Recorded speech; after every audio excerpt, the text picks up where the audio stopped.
projection.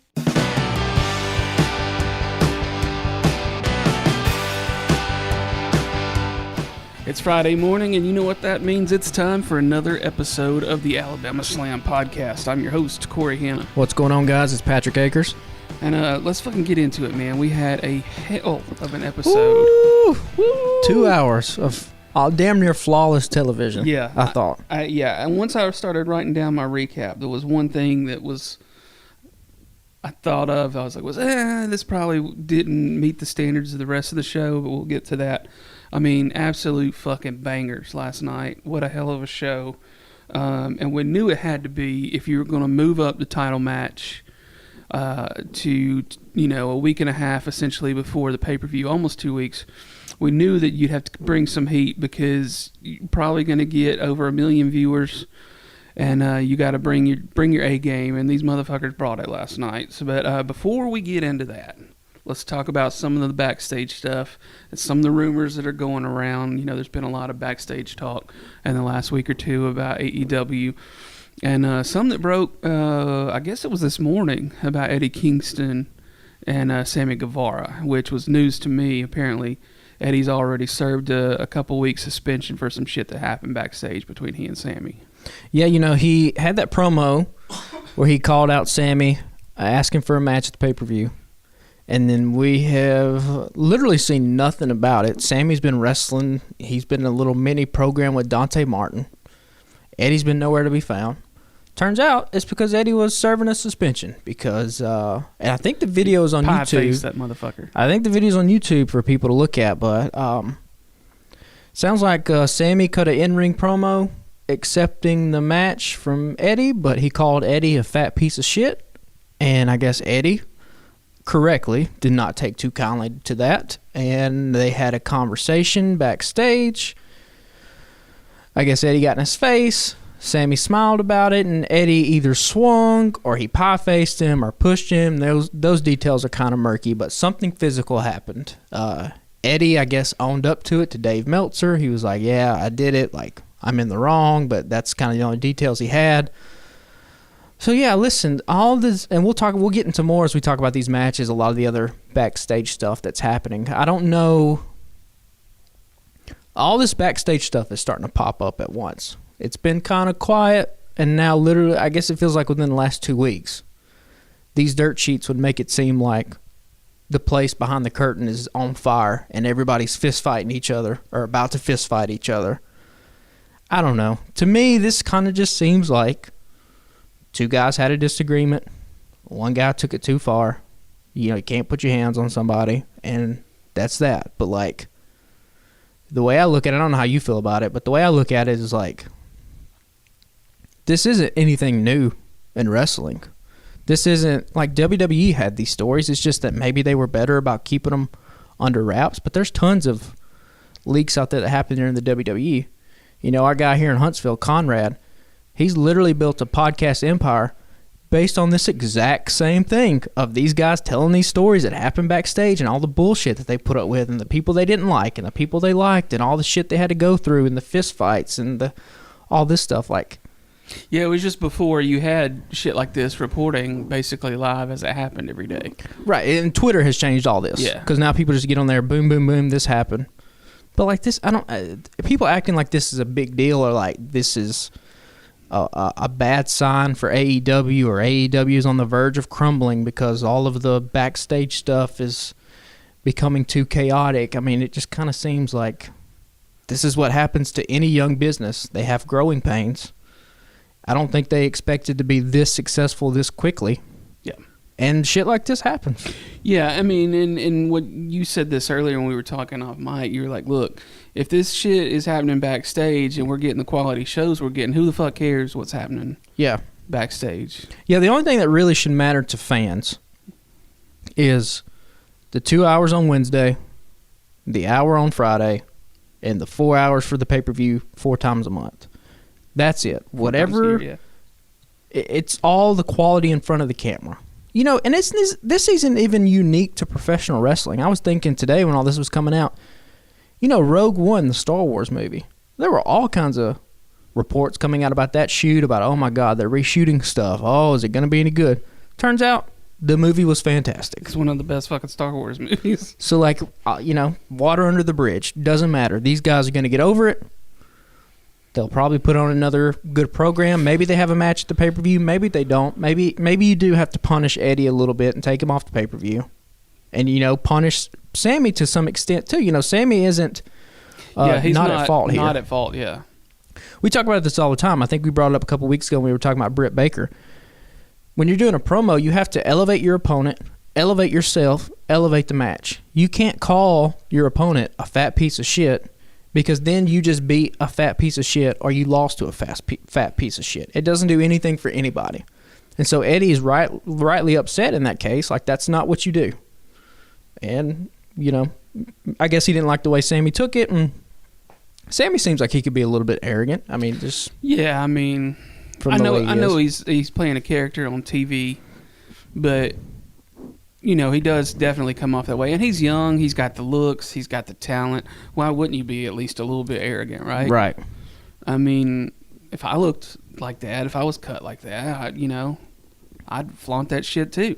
And I mean, he's in wrestling. All these guys and women in wrestling have egos. Sure. Comes with the job territory. So, like, I think a lot of this stuff has been overblown. But that is the era in which we live in, where the backstage becomes so transparent, and every little molehill gets turned into a mountain, and every little brush fire gets turned into a fucking five alarm fire where the tower is on fire and everybody's coming to, like, it's whatever, it's nothing. So there was there was a mandatory meeting before the taping last night.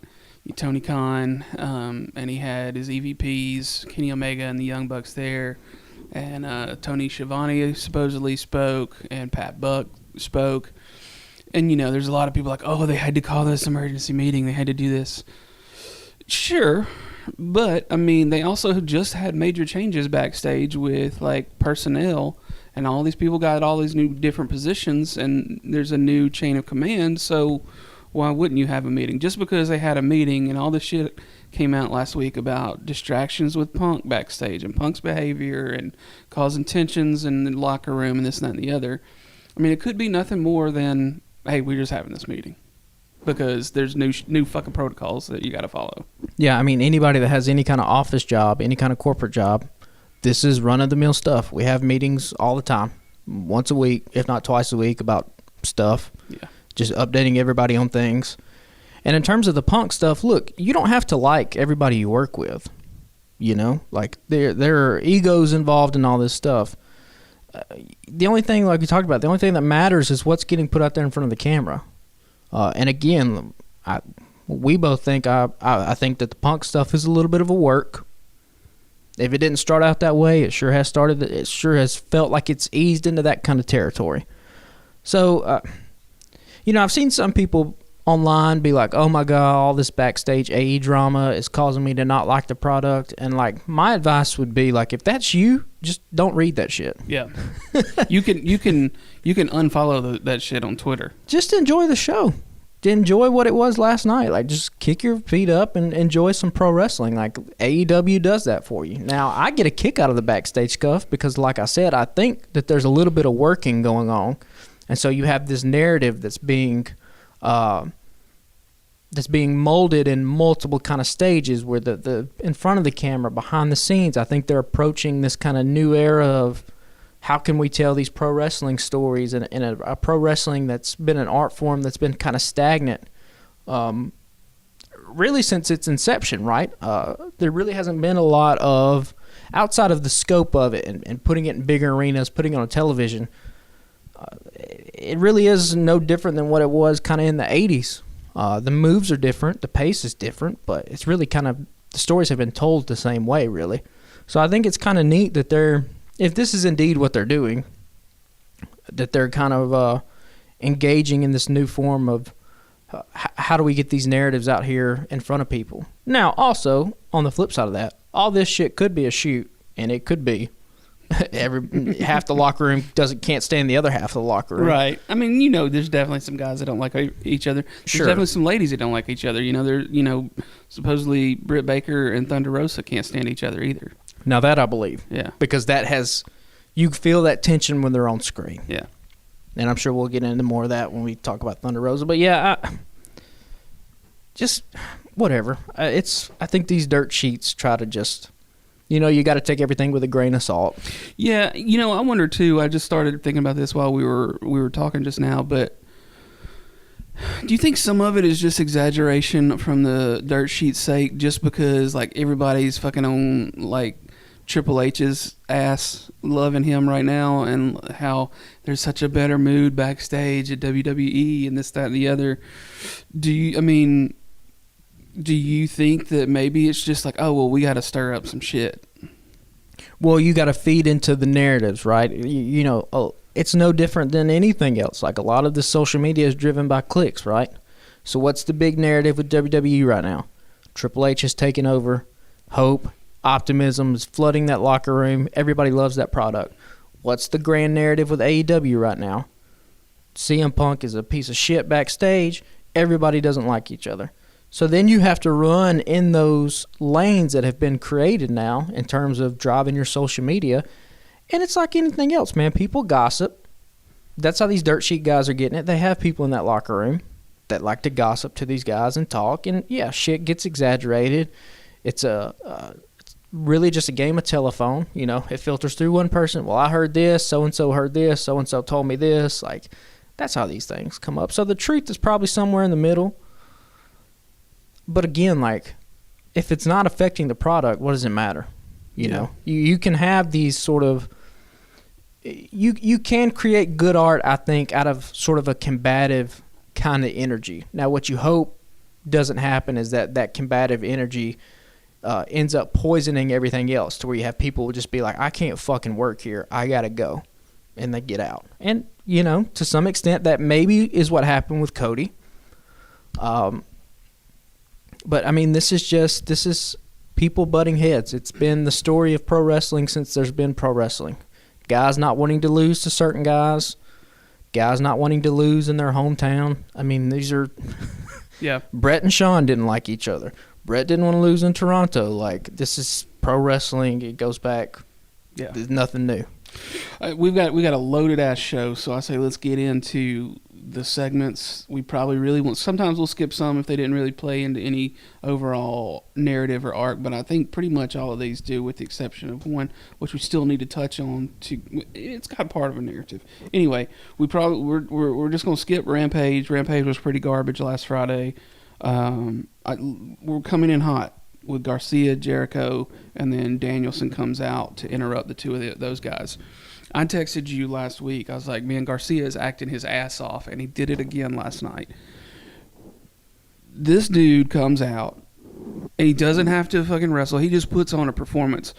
You see it there's a lot of acting in wrestling and in in promos, and people have interactions in the ring, and it's all exaggerated. You gotta play it up. And I get that for part of the it's a whole in theater. You have to over exaggerate things for the people in the back, right? Because they're not right up in the front seats and the good seats. You don't have to do that as much, when you're shooting a TV show or a film, because the camera's right in your face and you don't have to be as exaggerated. But I think Garcia is doing some of the best fucking work right now that doesn't involve wrestling. That dude is so convincing. Like, he went through all these fucking emotions last night. He was like, he's pissed off, he's hurt, he's sad, he's fucking fired up. Like he plays the I'm sad / I feel a little beat up upon. He plays that really well. I mean, he's just fucking killing it right now. And I thought, it was kind of weird to me to start off with this segment, because we had a promo start off the last show with Punk, and one of the things you and I talked about recently was how with WWE, there's fucking 15 minutes of promos and shit before there's even a wrestling match. And usually within 2 to 3 minutes, somebody's fighting in AEW. And so it's a little weird that they did this the last 2 weeks, but it was a solid opener. And what a spot for Garcia to be put in, because, like you mentioned at the top, we know we're getting a CM Punk Jon Moxley championship match. It's going to be a lot of eyeballs. And what do they start the show with? You got an established star in Chris Jericho. You got an established star in Bryan Danielson. And you got Garcia, who's an up-and-comer. And who ends up stealing the show? It's fucking Daniel Garcia. And I told you this before we started rolling. Everything that we've wanted to see from Jungle Boy these past few weeks, Garcia did what we wanted to see from Jungle Boy. Like, with these young guys, I think what you want to see from a talent position, all these dudes are talented in the ring, right? They can do the moves. Becoming a superstar in pro wrestling has never been about the moves. It's, can you convey emotion? Can you get the people either to love you or hate you? Can you make them believe that what you're saying is how you really feel, even though you're playing a part? And Garcia knocked this out of the park. Like you said, he was intense. He was angry. He had heartfelt emotion. He was conflicted. He felt conflicted. Like, it was just perfect stuff. And I love this. You know, we joked last week about, I guess, Danielson and Jericho are going to fight for the custody of Garcia. Turns out it's exactly what's going to happen. And this was kind of like, you know, for any people out there that are the product of divorce, this felt like two divorced parents, you know, trying to pull the child to their side or the other. Yeah. And like you said, Garcia did such a good job being conflicted. I loved the shit-eating grin from Danielson when Garcia pushed Jericho down. Loved the reaction shot from Jericho looking at Garcia wide-eyed and shocked. Like, everything about this was perfect. And like you said, it didn't get too hokey at all. It didn't get too long. Yeah, because Jericho could be a little ham-fisted at times, but it wasn't. I don't think it happened last night. I think he can get too ham-fisted when he thinks that that's what is. When he thinks that there's a comedic element required of him, instead of doing subtle comedy, he does over-the-top comedy. But when it calls for him to be intense or something like that, he's very good about it. Like, he had I think he talks about in his book, or he's talked about in an interview, like, when he came back to WWE, I think in 2008, his whole thing was like he would whisper almost in all his promos because everyone was doing the wrestling promos where they're yelling, you know, I'm going to kick your ass, yada, yada. And he just was very, very quiet and very calculated. And he spoke like this.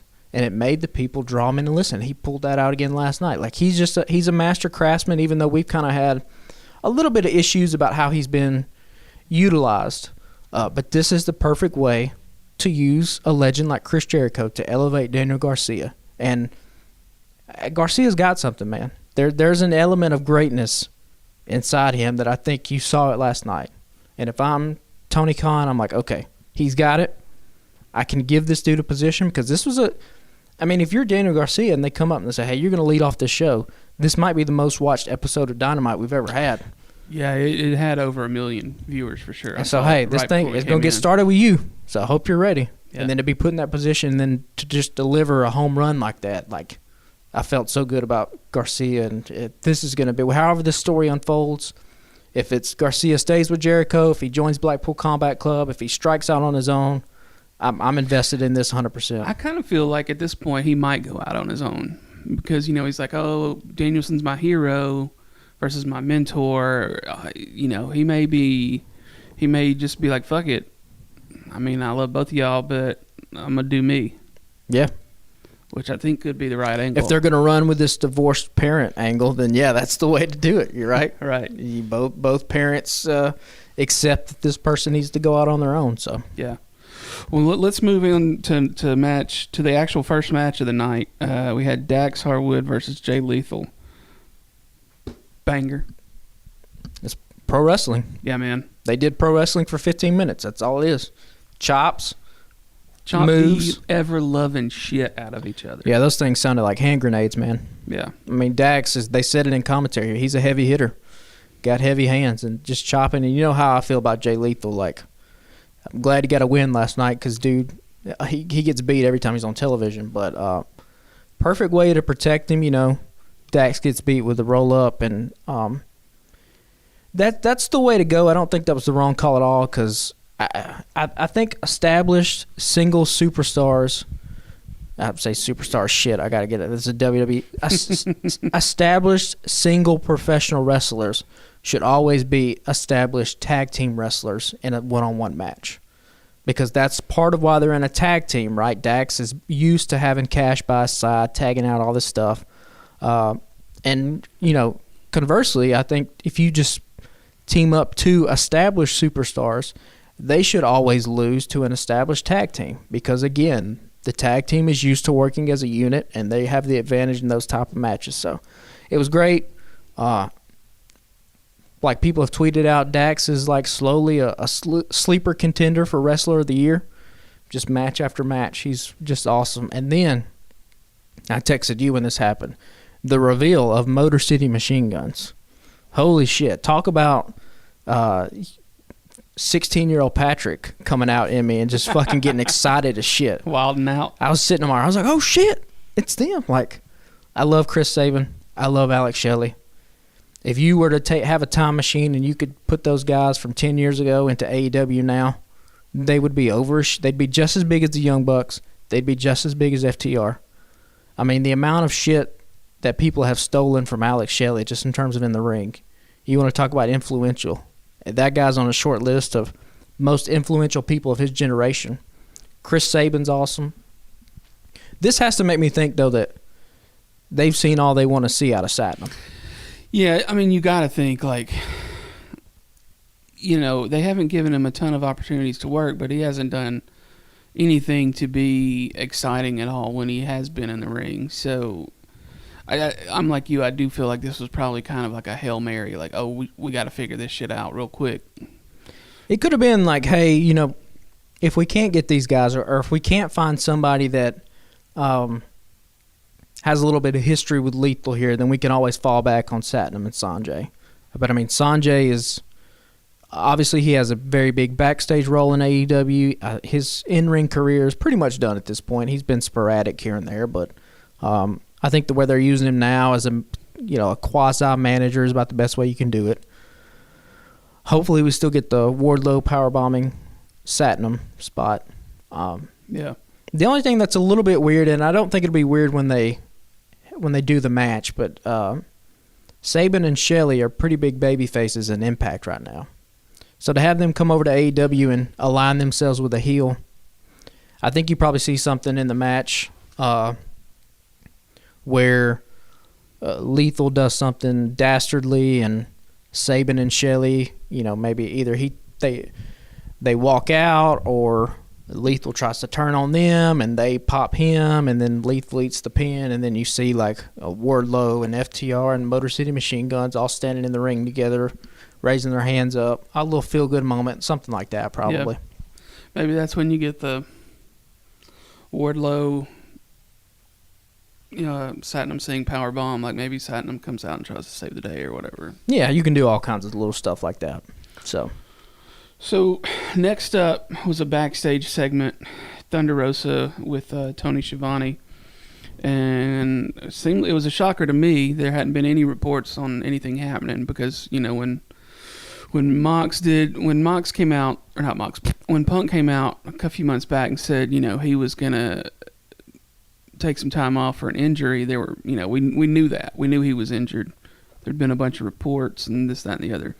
Nothing had come out about Thunder Rosa, and so she comes out and says she's gonna give the title up for now, and there'll be an interim belt holder, and she's injured, and she'll be back, and she's crying and carrying on, and then there's rumors today that maybe she's not injured.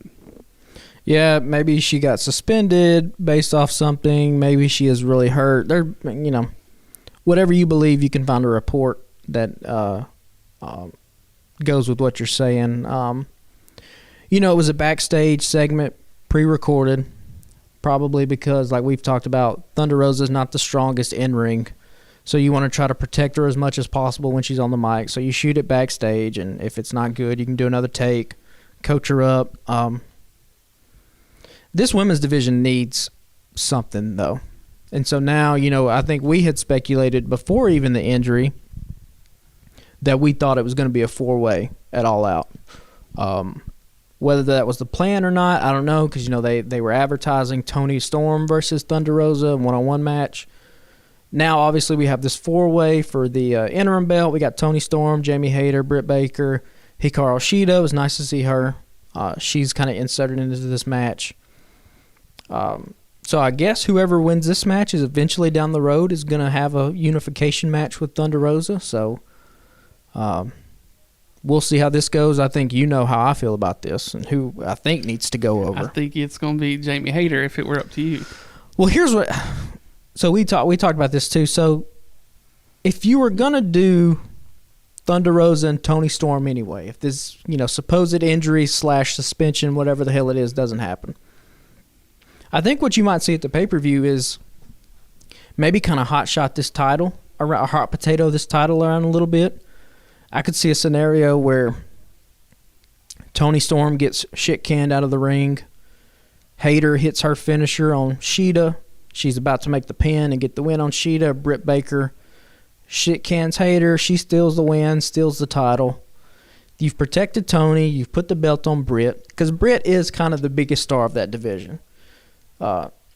Particularly when it comes to her charisma and her mic work. I mean, she's kind of really head and shoulders above everybody else.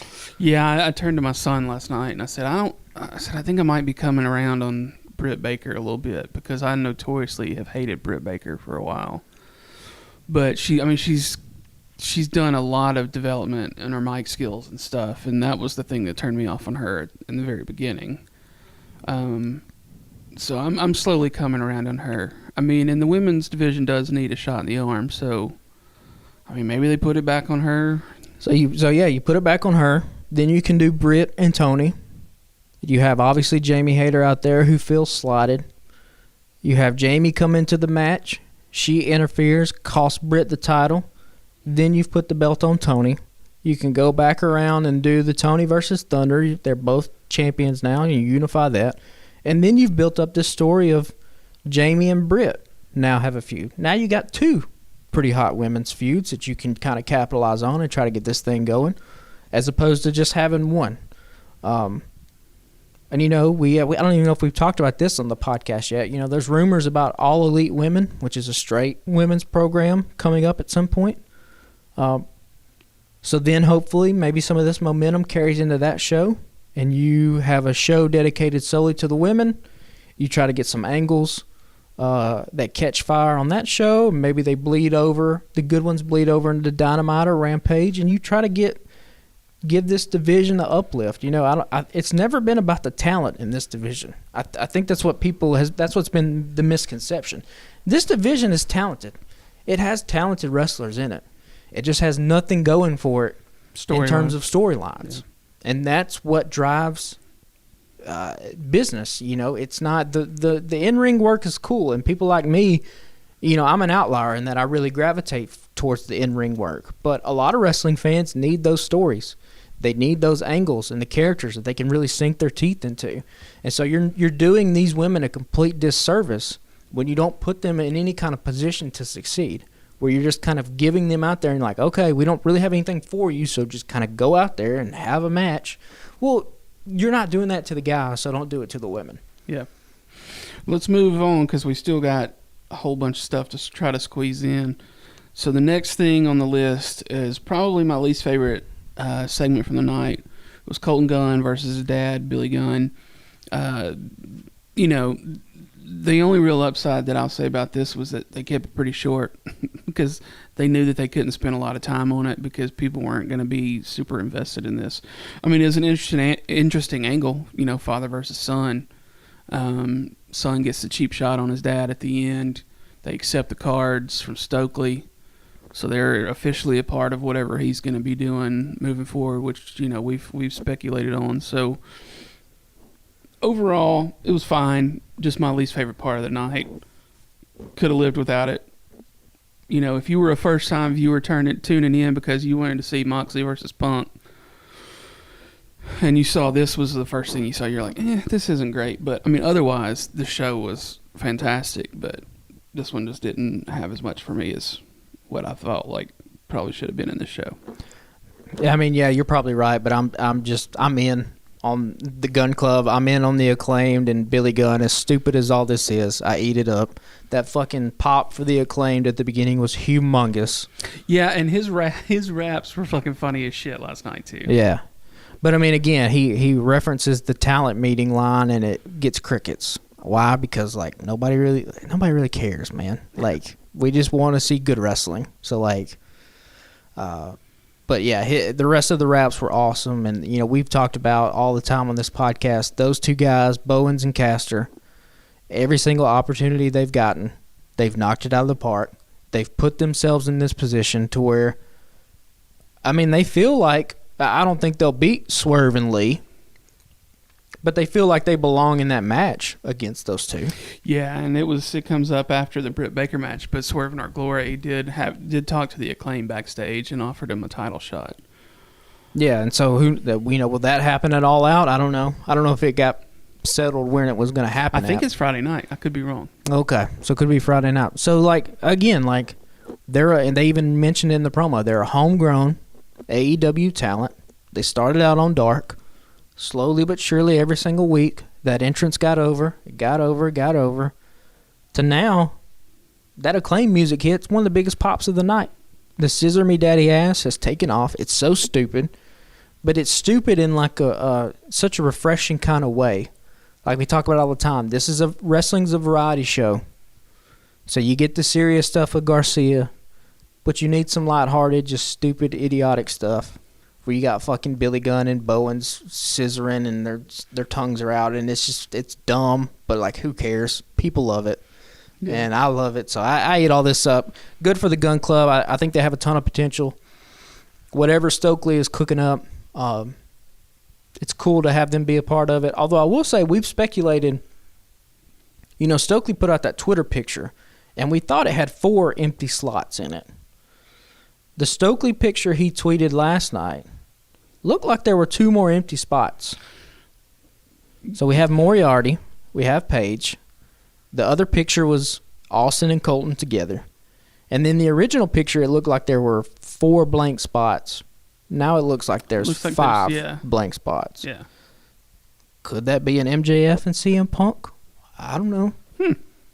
Could it be somebody? I'm just throwing it out there. I don't know. Like MJF is involved in some way. You would have to think. You have to, because somebody has to be the leader of that group. Yeah. It's going to be a main event level player. It's not going to be a mid-carder that's going to emerge as the leader. It's going to be one of the top 5 or 6 guys in the company. Yeah. And so he makes the most sense. We'll see what happens. So moving on to next up, we'll touch on this real quick. We've touched on the women's division a little bit, but Britt Baker versus Kylan King. I mean, in the 2 or 3 chances we've seen Kylan King on TV, she's a pretty solid worker. And her ring gear looks cool. I think the colors, work nicely. And I don't know. I feel like she's pretty good in the ring. Like maybe we'll start seeing a little bit more of her. She's only had, I think her record was like 2-2, and a couple of those matches I'm sure were dark. So, didn't really do anything to advance the story because Britt gets a pretty quick win. But, it's a nice, solid, quick match. Boom, bing, get out of there.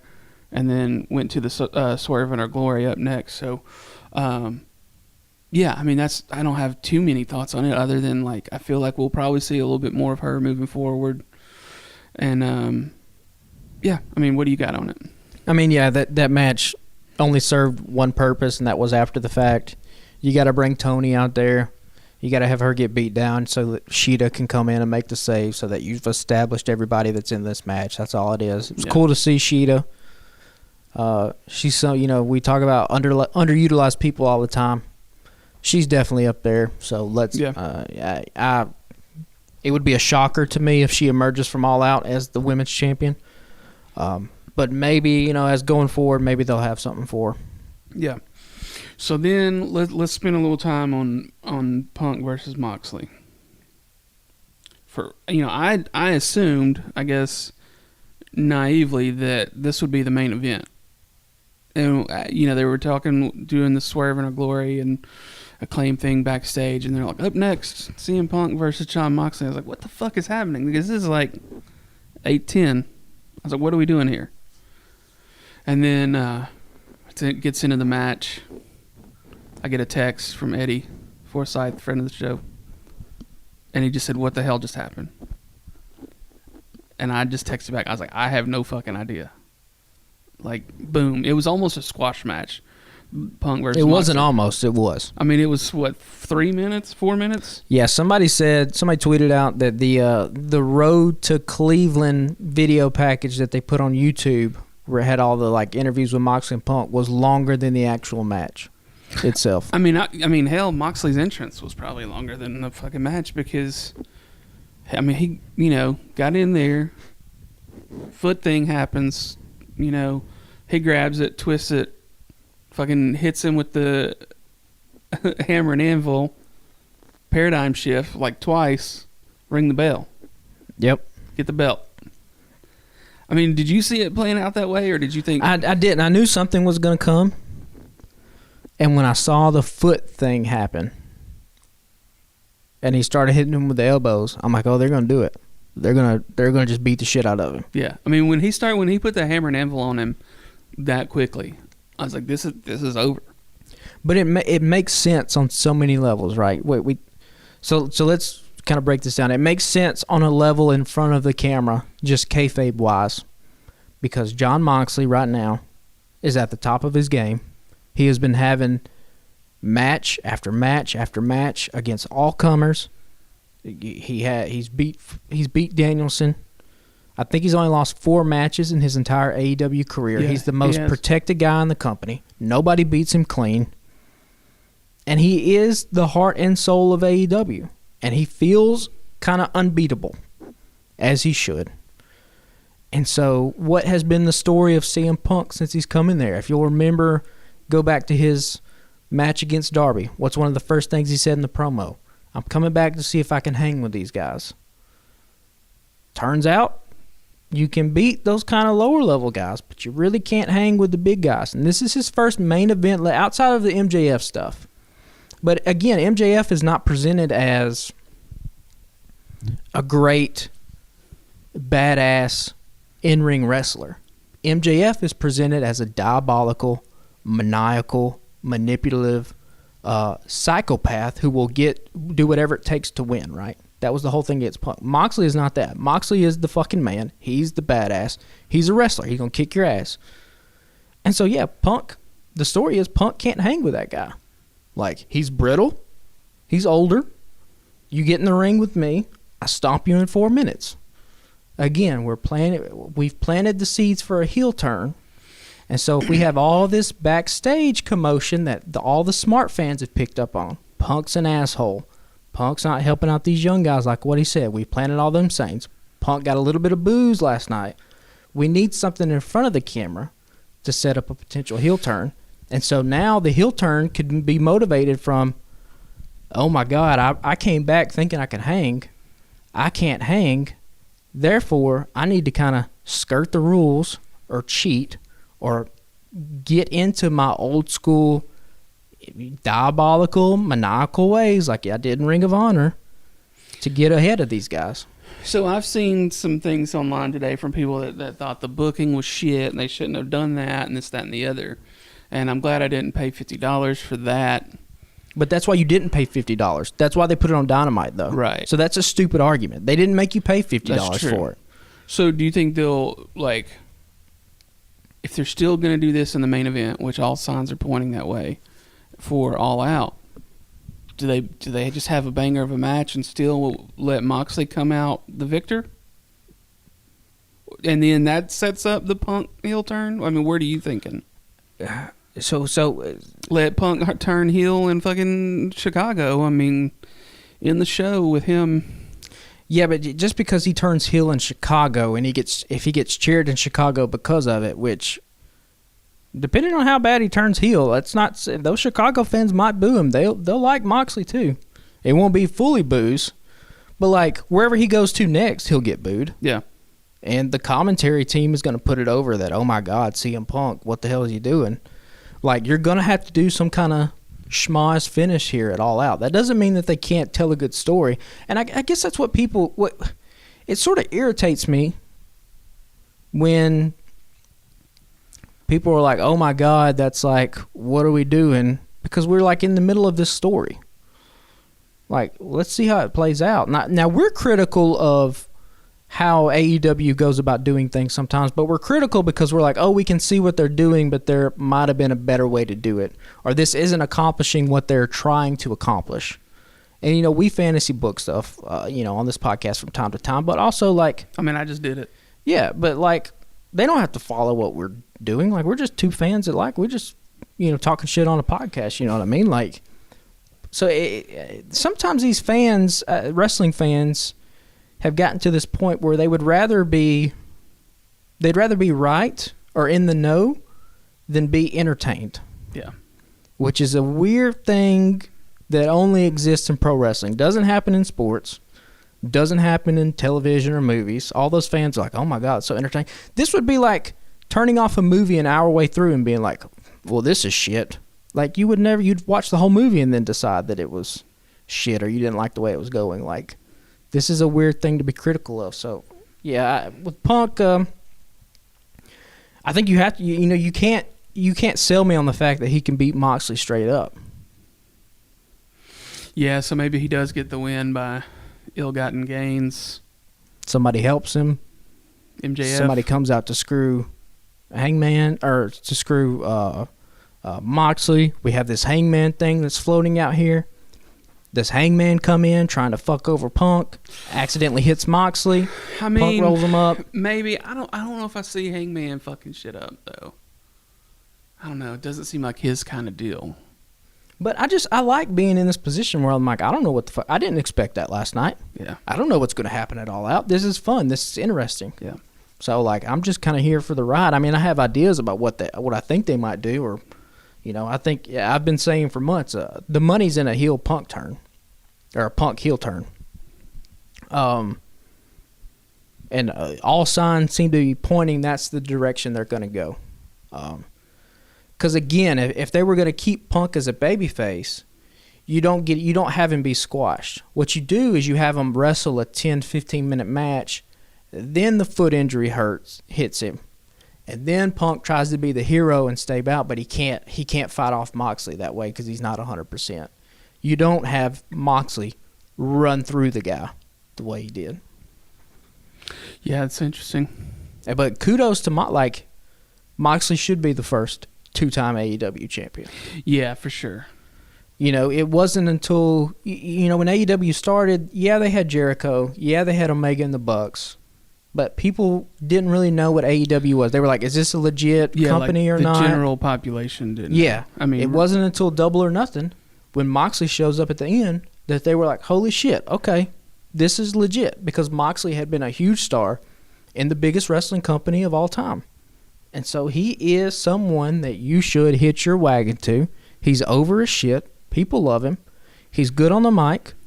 And again, everything he said in that promo 2 weeks ago came true, because this isn't WWE where he, you know, Punk was on the mic and he was like, you know, what you do on that microphone don't mean shit here. And turns out it doesn't. You know, Punk calls himself the best in the world. He just got his ass beat in 3 minutes. So best in the world, my ass, as Moxley said later. Right. Again, setting up a heel turn. The tea leaves have been there. Yeah, I mean, he teased the turn last week when he kept going back to that. Tell me when I'm lying. You even got that. That's a classic. Tell me. That's an arc. Right. You even got that beautiful shot. And I don't know if you picked up on it, but the camera as CM Punk is getting helped out to the back. Excuse me. He's on the ramp. And he looks back, and he's looking at all the people chant Moxley's name, and he's just taking it in. And that's the kind of shit that you can use in a video package when he talks about fueling this stuff. Like, this is how you tell stories. Yeah. And also, he's had 7 years to think about this stuff. That was another thing that was making me kind of, like, I would read some of the online comments, and people would be like, oh, well, they're not thinking about working the dirt sheets like this. Like, who would think that way? And they're like, well, if you had 7 years to think about something, yeah, like somebody wrote Inception, you know what I mean? Somebody wrote The Godfather. Like, just because it's never been done this kind of way in pro wrestling doesn't mean it can't reach the same kind of artistic heights that other sort of art forms hit. Like, it's not unusual for people to put this much level of detail into a story. It happens all the time. Harry Potter, somebody wrote that. How fucking deep and loaded with metaphor and shit is Harry Potter, you know? Yeah, 7 books worth. Right. Yeah. I mean, it's gonna be an exciting pay-per-view, I think. You know, will be the biggest one to date. I mean, they've got the angle there with Moxley and Punk. It'll be hard to beat last year's All Out, because last year's All Out you had the rumors of Danielson and Cole joining. But in terms of just like, I don't know what the fuck is gonna happen. Yeah, and everybody's on edge about if MJF comes back now, like if it's his time to come. Like, I mean, when else are you gonna do it unless you do it in New York in the middle of September? Yeah, so I mean, it's either at All Out or New York, or you fucking blew it. Yeah, or you know, maybe we all got worked and this wasn't a work. Maybe it was a shoot. Maybe he ain't coming back. So who knows? But like, it's an exciting time, and I wish sometimes wrestling fans wouldn't be so obsessed with just trying to figure out what happens next. Just sort of sit back. Sometimes you just have to sit back and be like, okay, I've been impressed up to this point. I'm in the hands of good storytellers. Let's just see where this goes. And if it turns out it goes to a shit place, we'll criticize it here on the podcast. But for right now, I'm excited. I have no idea what's going to happen, and this is a fun place to be in. Yeah. Well, let's move along. We still got a few things to go before we get out of here. Christian Cage promo was next. Just more good shit from Christian. I mean, you've said it before several times. Like, he's putting on a hell of a performance as a heel right now. It's some of his best work. He's tried everything he can to get Jungle Boy over. He keeps calling him Jack. So hopefully we get a Jack Perry and we get away from this Jungle Boy thing. I think the Jack Perry stuff should have happened before the pay-per-view. But I mean, again, yeah, he's done everything to try to get Jungle Boy over. I'm not sold that Jungle Boy is a main eventer. He's got all the talent in the world inside the ring, but we haven't seen anything else. You know, the conviction that some of these other talents in AEW have. He's just not there yet. Probably still going to be a pretty good match. You know, you would imagine Luchasaurus gets involved somehow. But you know, the angle is not as hot as it could have been. Yeah. because it was on fire there for a few weeks. I think they started it a little too early. Trying to, you know, they gave it too much time, and it got a little boring. And so now they got to ramp it back up. I figure we'll see some shit pop off next Wednesday.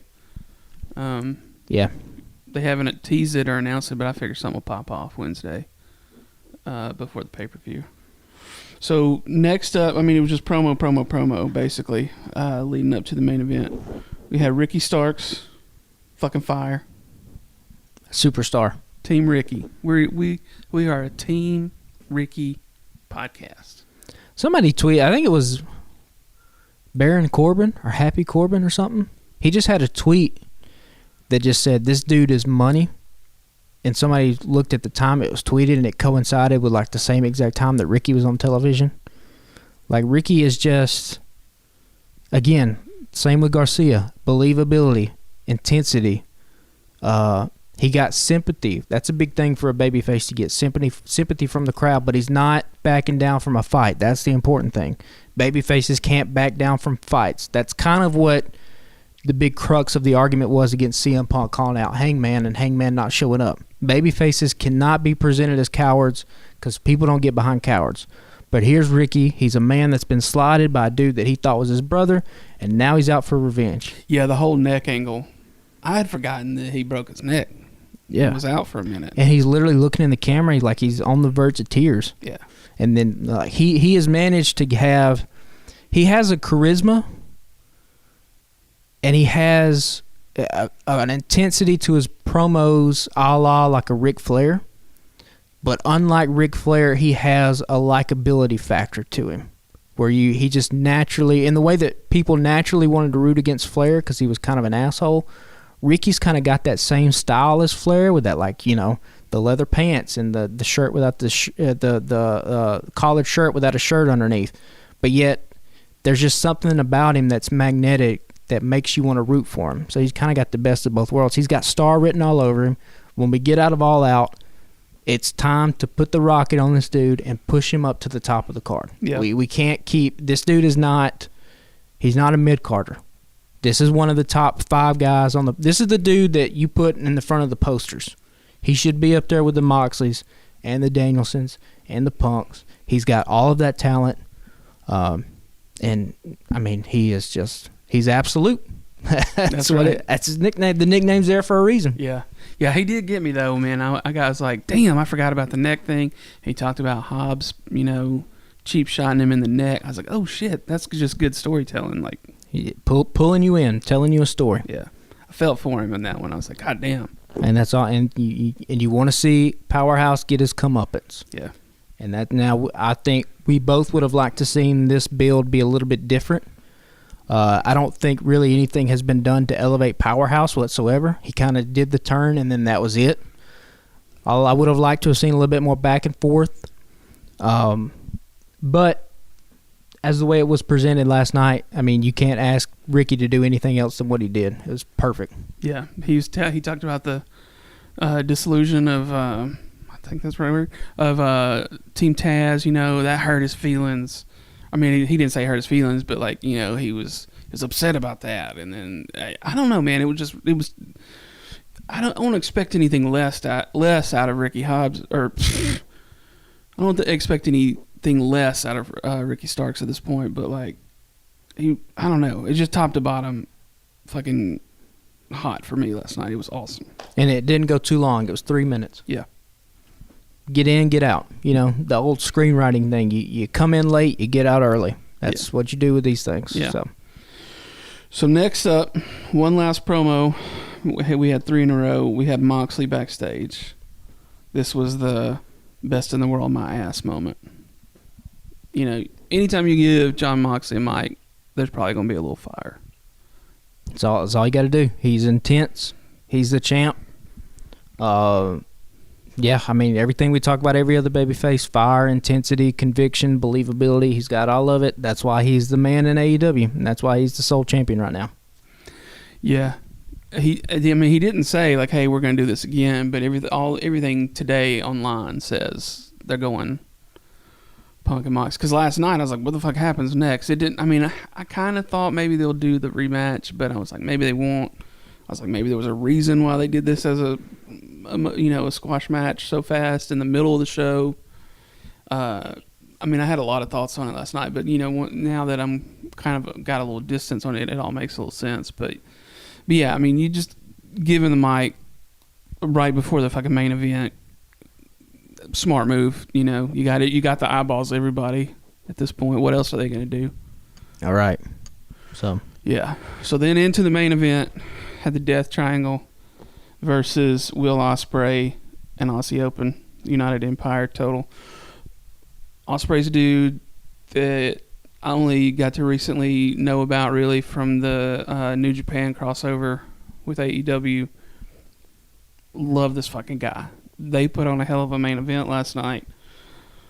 I mean, there were a couple different times, and then there was the opening with Rey Fenix. That whole first minute. I mean, it was super choreographed. Some people were going to be like, oh, yeah, it was, like Spot Fest or whatever. But it was fucking awesome. Everybody was hyped. Crowd was into it. And then there was another point later where there was about a minute exchange between Pac and Ospreay. Just fucking beautiful wrestling. Nonstop for a minute. Just going. And there were, I told you there was the two off the top events that I thought were brilliant last night. The tornado from Ospreay on one end of the ring, on the other end of the ring, Pac off of the ring, the pole on the side. Just the balance that shit took. And then he got his ass whipped by Kip Sabian. Yeah, which a good payoff to the Kip Sabian stuff. Yeah. And that gives, that protects Death Triangle because now there was an outside interference. Obviously going to set up an angle between Pac and Kip Sabian. Kip Sabian, man, just dedicated to the gimmick. Yeah. Been doing it. He's been in the background for, I don't know, months at this point. Yeah. Or I guess maybe it's not been him. Who knows? That's the perfect thing about this gimmick. It's just a box. It could have been anybody. Yeah, when they cut to it and they showed, Pac staring at him last night, I looked at the guy. I was like, that ain't Kip Sabian. Because this dude looked about 5'7", about my height. And I was like, Kip Sabian is much taller, much more slender than that dude. I was like, that is not Kip Sabian. Yeah. And then boom, he gets jumped from behind. Yeah. Perfect setup. Kip Sabian rocking the blonde hair with the black facial hair. Yeah. That's a choice. That's a look. That's a choice. Looks good on him. He's a handsome dude. But, like, that's, you're leaning into the heel thing at that point. But, yeah, this match, I mean, Ospreay, just one of the best in the entire world. And, like, what you brought up at the beginning about people feeling it might be too choreographed, I think there's a line, but they didn't cross that line, not to me. But also, I get kind of irritated, too, about the choreographed stuff because it's like, all these Marvel movies that people fawn over, at the end, all those fight scenes look like what Rey Fenix and Will Ospreay were doing in the ring, except what's impressive about what they're doing is it's live one take, and it's real. Ain't no CGI, ain't no stunt doubles. These dudes are doing it. They're just getting it. And so, like, sometimes you just have to accept that things evolve. They go into the modern day and age. If people were just strictly wrestling the way they did in 1975, people would be like, this shit's boring because we've just seen too much. And, you have the old heads like the Cornettes and the, whoever out there talking, they'll shit all over this stuff. But, like, wrestling has moved past them. And this is the future. Like I said, I think Phoenix and Ospreay, they walked that line very elegantly. They didn't feel too forced, too choreographed. There is sometimes where it gets stupid, where like a guy just stands up and he's standing there for fucking 30 seconds waiting for the dude to get up. That shit is stupid. Sure. But there was none of that. It was boom, boom, boom, boom, boom, boom, boom. Like, and Ospreay's he's one of the best. And even like taking the Hurricane Rana off the top and landing on your feet. I don't think people realize how much athleticism that takes. Yeah. I mean, he's one of one. Everything, the look about him, he has managed to kind of get a little bit more stiff in his style. His kicks, his elbows. He didn't pull it out last night, but that running back elbow that he does as a finisher that you can find online, I forget what he calls it, but like that thing's just beautiful and looks brutal. I don't know what his New Japan contract is. I really hope at some point he comes over here to the States full time because I would love to see him on television every single audience, week. Yeah. No doubt. I mean, I've gushed about him over and over and over again, and like I was a little shocked at first because I was like, they got to put Death Triangle over. Why are you going to put over a team that's not even on your fucking promotion? But now I've learned a little more about he and Kenny, so it does make sense to give them an opportunity to kind of face off. And that's what you're trying to build to. You want that. You want Kenny and Ospreay to be in the ring at the same time in front of a hot Chicago crowd. Try to pop the ratings on the television. Try to sell some more tickets if it's not already sold out. Like that's what you need. Death Triangle can, as bad as it is, they can eat that loss, right? Because again, like we talked about with Sabian's presence in the match, you end up protecting Pac. You protect the Lucha Bros, who at any point they can just get their heat back. Right, they're one of the best tag teams in the world. Solid.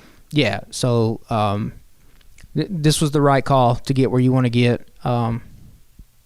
And then Omega coming out to stare down them as we go to Black. Like, make you want to watch next week. Those two teams are gonna rip each other apart, and it's gonna be awesome to watch. Yeah, man, should be fun.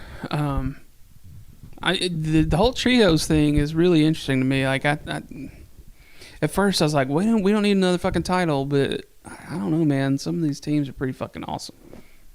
Yeah, and like I mean, if it's good, it's good. If it's not, then it's not. I don't really care about having too many titles. Again, I don't. There are some complaints that the internet wrestling community has, and I'm like, this is only a complaint if it's bad. If it works out good, then it's okay. I kind of wish they would do it a thing, though, where it's like 3 single wrestlers made a team.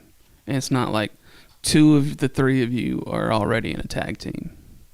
Because then you're like, oh, well, we could be in a tag team title hunt. Or, oh, we could be in a trios title hunt. I kind of feel like it might be a little more effective if they were all single individual wrestlers. But that would also be difficult, too, at a certain point.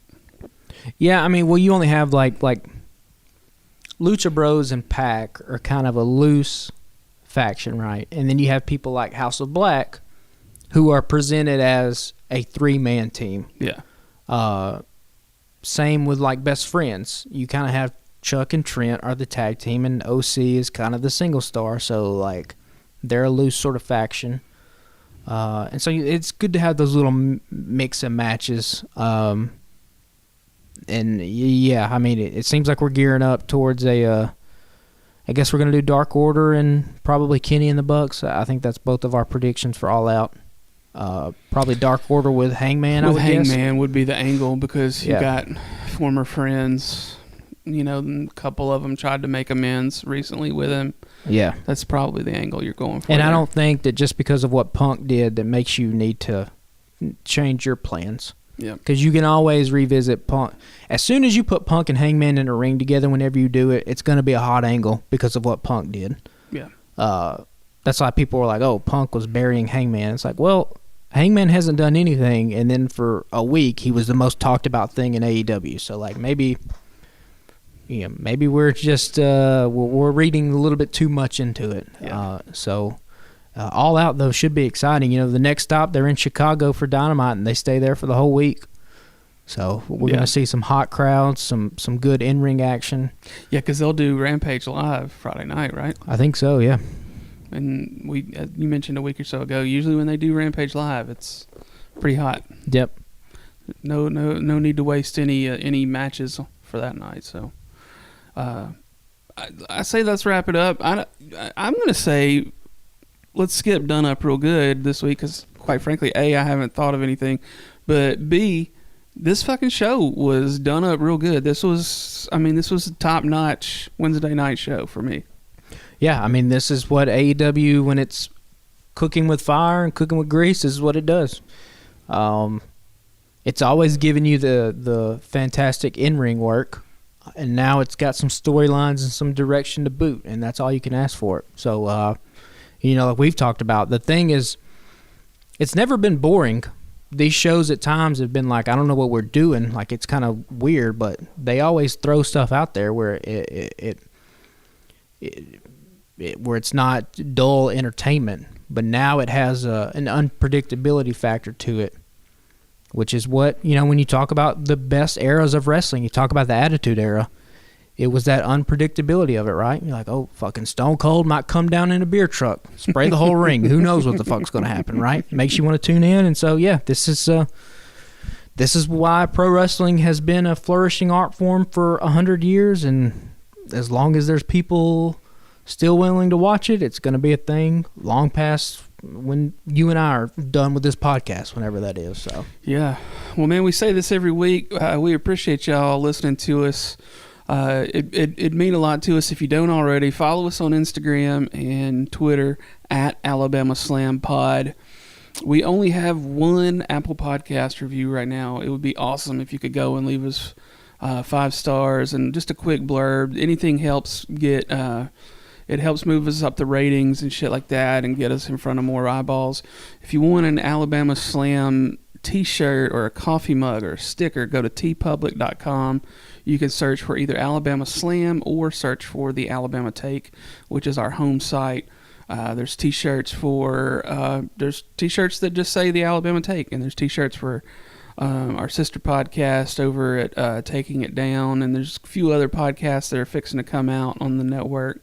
Can't say too much more about right now, but be on the lookout for those. And share us with your friends, man. Just that would be helpful, and we'd really appreciate that. Just if you see a post online, fucking retweet it or hit share if you're on Facebook or whatever. If you see it, we don't have an actual Facebook page, but we do promote through the Alabama Take because we already had quite a bit of people that follow the site over there. So we said, fuck it, we're not starting a new page. There's no point in it. So we really appreciate you guys listening. And I think, coming off this one, I don't expect there to be much of a letdown next week. I think Wednesday night will be badass. I think Friday night we'll probably see, I don't want to say completely badass because there'll be at least one sleeper probably on Rampage. And then Sunday night, all out, baby. We'll be in for a 4.5 hour extravaganza with the main event of who knows what at this point. It's we're a week away, and the card's not even locked up yet, so it should be fun and entertaining, and we'll be here to break it all down. We'll see y'all next week. Later, guys.